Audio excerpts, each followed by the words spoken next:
Okay, hey y'all. Welcome back to Raw Reflections, where I reflect week by week as I am going through a liberal sexual health master's as a conservative Southern Christian. Hopefully, you have watched all the videos before this. This isn't like a standalone book in a series. It really only makes sense if you start from the beginning.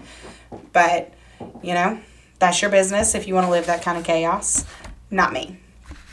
So, in my week one reflection, as I kind of was talking through things, I mentioned that one of the assignments was really kind of digging into my professional goals. And I felt like that topic was going to take a long enough amount of time to really get my thoughts together and out that it was best served in a separate video. So that is what we're doing here. And I have my notes, my paper that I wrote so that I don't miss anything, because sometimes, especially where my assignments for this program are concerned, it's not like I'm being dishonest, but there are things that I am choosing to emphasize more in my program than my own personal thoughts. And so I want to make sure that I represent both what I have said on paper and my actual heart behind why I'm going through this, because they're both true and they both have value and merit. So the first thing that's important to know is that I am one internship program away from being able to sit for my licensed professional counselor test, which would make me a licensed clinical counselor in the state of Texas. And Texas is one of the only holdout states where you have to take the test in Texas to be able to practice in Texas. A lot of the surrounding states, pretty much all of the northern half of the U.S., have become involved in what's called the Counseling Compact. And it is revolutionary, and I hope at some point Texas gets into it, because it's kind of cutting the legs out from under us Texas mental health professionals. If you take a test and practice in one of these Counseling Compact states, then because you're part of the compact, you can practice in any of the other compact states. And I want to say that Arkansas, Louisiana, and Oklahoma have recently joined the compact. Guess who's not? Texas, of course, because we're Texas and we're special and we got to do everything on our own. And it's whatever. I can see myself getting my license in Texas, and then because of where I live, also getting the Arkansas license, which will then make me part of the Counseling Compact. So it's whatever. But on a fun little side note, today, which is not the day that the video is put out, this video is probably like a week ahead of when it'll be published.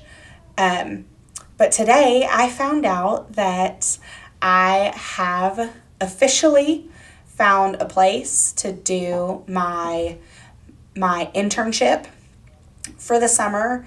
That was something that I was really stressing over.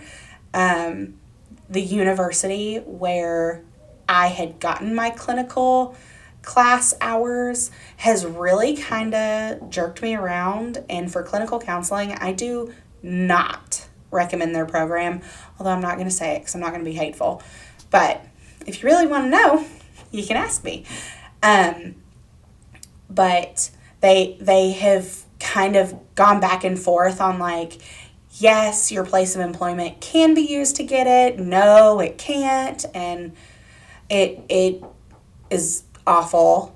And if I couldn't have found somewhere this summer, then I was really worried that I was going to be forced to leave my current position in order to get my license. And it felt like a rock in a hard place. And my boss has, gone out of her way to help me as much as she could and be really flexible. And even the superintendent where my office is located has really gone out of his way to try to help me get this thing done, because they agree that we need professionals in these rural areas.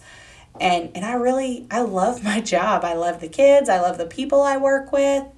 And I'm not interested in leaving. So, I'm really excited. It felt so painless. Like there was all this buildup, and literally like 2 text messages and a phone call later to a guy who I grew up going all through elementary, middle school, high school with.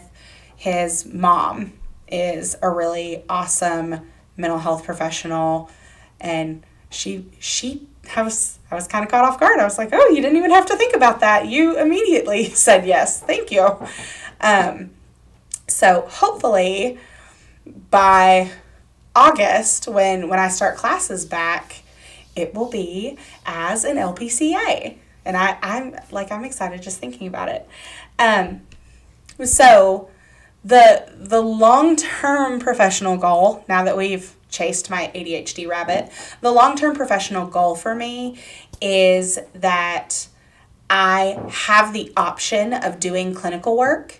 I don't want to leave the schools for a while just because I feel like I'm doing good here. And more kids than not are having issues with identity, and specifically like sexual identities, and I am not allowed to speak to that as a school professional. However, I can, when they are going into the weeds of all of this, I've had them say really out of pocket stuff like, I'm a non-binary bisexual, and I'm like, gonna need a minute to like figure out exactly what that means. You can't just blow right by that. Or, I've had some high schoolers tell me that they're in a throuple before, which a throuple is a 3-person couple. And shock of all shocks, they were having relationship problems. And I was like, oh, well, that's not really what I had on the agenda for us to talk about today. However, like, while we're not going to speak to the nature of your relationship, I'm normally able to find a core problem, like at the root of it, no matter what kind of weird detail like that they throw at me. Like, maybe the root of your throuple, like, problems are communication. And I think I'm just good at that because of the modality of therapy that I use, the type of therapy that I practice, if that makes sense. But so all that to say is I think I'd want to add on just the ability to also practice outside of schools as a relationship and sex therapist. And I really think in this conservative area, that's really how I'm going to have to bill it. I think if I jumped right out there and was like, I'm Keaton Wyndham, sex therapist, that people would be like, absolutely not. What a wild, wild woman. But if I bill it as like relationship and sex therapy, then they would be more open to it, and they could justify, telling people that they see me like for like couples counseling. And it might be couples counseling, but it might be about sex. But I think it's important, and this is what I more so emphasize in my classes, is that although the city that I live in is bigger, it's it serves as like the hub for all of these like tiny little rural communities that surround it. However, my town, the hub, is still very resource poor. We find ourselves having to, if there are bigger problems, having to send people to Dallas or to Little Rock or to Shreveport. And those are hours away because we just don't have specialists. We're not big enough. We don't make enough money. We don't spend enough money. I don't know. But we are just small enough that specialists go elsewhere. And I want to be a specialist resource that is not out of the way for people to get in touch with. I want to be a local. I want to be somebody they know, somebody they trust, somebody they've seen around for years or went to school with. And I think it's important to get educated, to build yourself up, and then sort of give back to the community by staying in the community. I think there's something really important to that. And so while that's what I have like really more so pushed as the priority to classes, I also really have a heart for wanting to work in a church in some capacity, whether it be that I work like as needed as a consultant or a church counselor, or even really as a sex educator in whatever capacity. Because lots of people aren't comfortable speaking to their pastors about sex. Lots of people aren't comfortable speaking to church members about sex. Like, because normally it's the pastor and the pastor's wife. And most pastors, in order to stay above reproach, bring in their wife. And so now you're having this really uncomfortable conversation with who in the church we unfortunately like put on a pedestal, which is the pastor.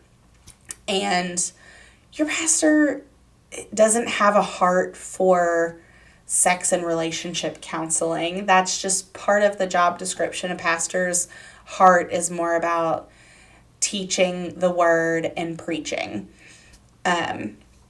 And so the biggest piece that I'm most interested in is the sex education and like equipping parents to talk to their kids about sex. I think that as a millennial myself, and even like the tail end of Gen X, we were really victim of the purity movement, and nobody was talking about sex.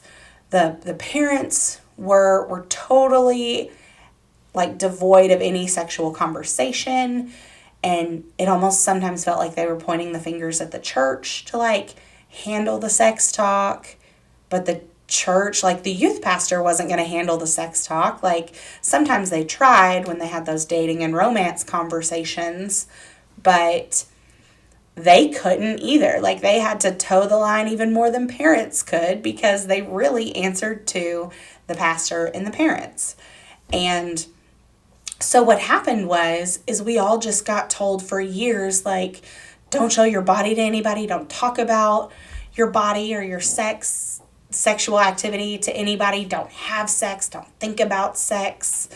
I remember the kind of the only thing that really looked like the sex talk at my house was I got a book, and it was an American Girl book. It was not it was not at all helpful.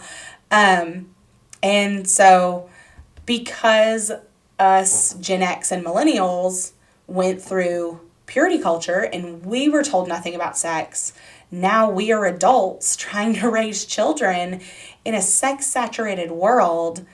And because we were never taught, we don't have the tools to turn around and teach our own kids. And so it's just going to perpetuate the cycle. And I don't want evangelical kids to keep cycling through church without that type of education. I think there is a way to conduct sex education in a conservative, appropriate, God-honoring way. And I can understand that there are certain things that parents want to control as far as the flow of knowledge and like what their kids do and don't know. And the best way to take care of that is by the parents handling the sex education. And if they need help doing that, I would love to help them do that. It's hard as a parent. Like, it's hard to know how to do everything. You are literally given a baby at the hospital and you go home without any prior training. And then you're just supposed to keep this person alive for 18 years and get everything right, or run the risk of like having nightmares about screwing them up. Or maybe that's just me. I mean, whatever. But so I would love to go into churches and really equip the parents with appropriate sex education, and, as needed on like a smaller basis, to provide sex and relationship counseling, either in partnership with pastors or separate from them. And I think one of the reasons that conservative Christians and evangelicals don't engage in that more is because of, us being victim of purity culture, it being so shame-based and being so guilty about sex and not knowing what we don't know. And we're sometimes too afraid to go like search out the information because we're afraid that we'll get accused of being deviant because we're searching for the information. Because in churches, we sometimes inappropriately equate sexual information with sexual permissiveness. And I mean, there's no harm in being curious about information. Knowing something does not automatically mean you're going to go do something. And I also think another big piece of it is that, like, they're afraid of like this stranger danger concept. They don't want to go see some sex therapist from the big city and them not share the same values and beliefs and ideas about the sanctity of marriage and evangelical Christian values. And so when they sit down and tell this therapist their relationship problems, I think it is sort of their unspoken nightmare that they think that this therapist is going to be like, guys, yeah, I know exactly how to fix your problem. Yeah, maybe you need to become polyamorous. Maybe you need to like open up your relationship or have a threesome. I would be scarred. And honestly, no sex and relationship therapist is going to bring up that idea if they know your values beforehand. Because that is a major part of being a mental health professional, is that it is in our ethics, our code of ethics, to do no harm, to help someone in the healing process and to really kind of push someone's comfortability and their boundaries as appropriate. But we are not setting out to harm relationships, to harm emotions and mental states. And so no one would logically do that. But I mean, that's every person's like biggest nightmare, is that they're going to be asked something like that in sex therapy, I think.